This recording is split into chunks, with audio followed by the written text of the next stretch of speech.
I am a Meenakshi Yadav. आज मैं आपके लिए हिंदी की बेसिक नॉलेज वाली वीडियो लेकर आई हूँ, जिसमें मैं भाषा और बोली के बारे में आपको बताऊंगी।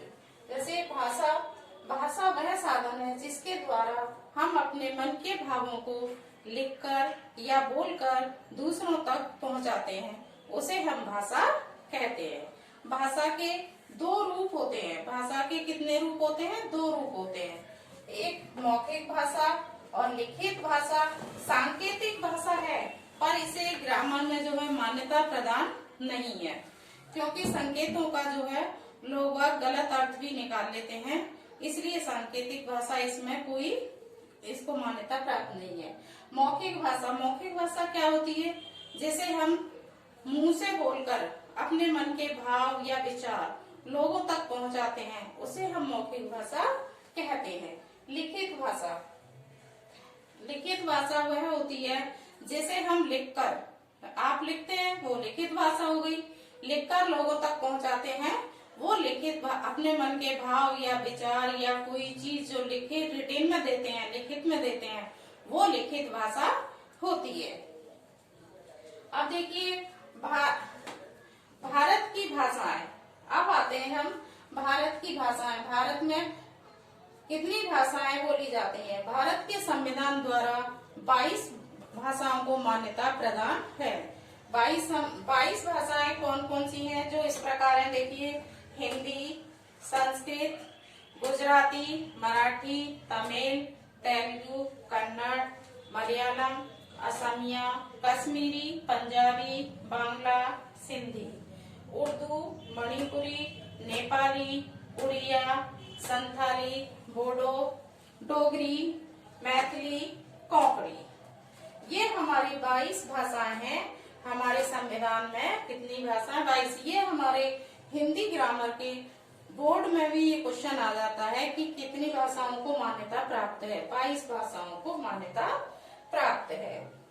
अब देखिए, हिंदी को भारत की राष्ट्रभाषा कहा जाता है, परंतु क्या है, भारत के अधिकांश भागों में यह हिंदी ज्यादातर, अधिकांश लोग जो है भारत के जितने भी भाग हैं उसमें अधिकांश जो लोग हैं हिंदी बोलते हैं, इसलिए इसे राष्ट्रभाषा कहा जाता है।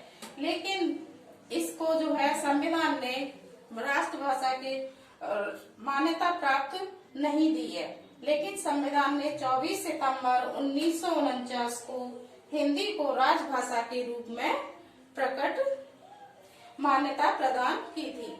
तो उस दिन को हम 14 सितंबर 1949 को वो हिंदी के रूप में हिंदी दिवस के रूप में मनाते हैं।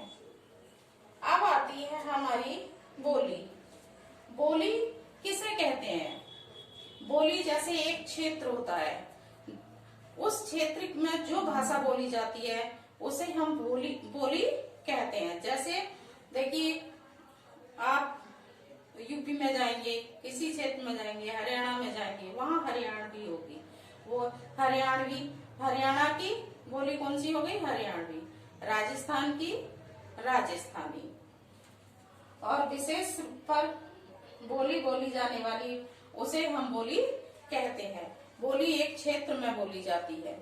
अब देखिए, भाषा का जो मौखिक रूप है वो अस्थाई है और लिखित रूप जो है स्थायी होता है। मौखिक रूप अस्थाई होता है और लिखित स्थायी होता है। सांकेतिक भाषा होती है जिसे हम अपने इशारों द्वारा, जैसे संकेत द्वारा इधर ऐसे करके बुलाते हैं। ट्रैफिक वाला आपने देखा होगा, सिपाही जो संकेतों से अपने इशारे देता है और सब लोगों को बताता है कि किधर सिग्नल है, किधर जाना है, किधर नहीं जाना है, तो उसे हम सांकेतिक भाषा कहते हैं। और यह आज मैं आपको भाषा और बोली तक ही समझाऊंगी। कल इसके आगे की वीडियो आपको डालूंगी।